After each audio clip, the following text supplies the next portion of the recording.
So Tawbah has a prerequisite. There is no empty hollow shells in this gun. Okay. Tawbah only works when you are so disappointed with yourself, ashamed, so ashamed that you can't even pick your head up in front of the mirror. Only then you can go towards Tawbah. Okay. The other kind of Tawbah that we are getting used to is the is the is the first part I was talking about. That if you justify it already, or you assume that it's going to be forgiven already, then you're never going to come out. So you need to be so ashamed, and you cannot lecture anybody to be ashamed, right? Shame comes from within. If you are ashamed, then you know it. You don't need a lecture for this. So I cannot tell you how to be ashamed.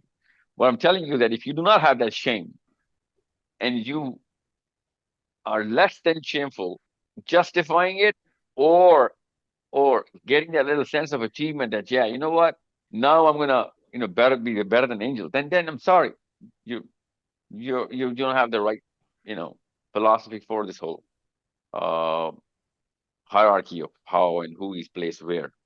So remorse, that's what we call remorse, is that shame that we have.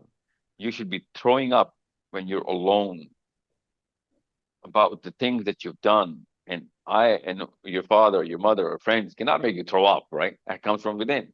So you develop that shame by understanding and envisioning standing in front of Allah and the Prophet, standing in front of a billion, trillion angels and billion, trillion human beings.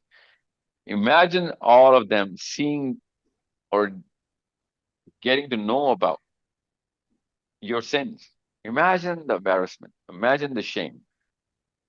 You better imagine it every single morning. Spend 5 minutes as soon as you wake up. Imagine the scenery of the day of judgment. 5 minutes. Okay. No, don't do it for more than 5 minutes, but do it for 5 minutes. Don't do it for 4 minutes. Before you do anything, wake up. Whenever you wake up, just close your eyes. Imagine the day of judgment. Imagine things going on. Every single day that you can do this, within 3 months or 4 months, within that, you're going to get those kind of details and those kind of pixels in that picture in your vision, that you'll be amazed as to how clear this thing becomes. And that is the time when you're going to start to imagine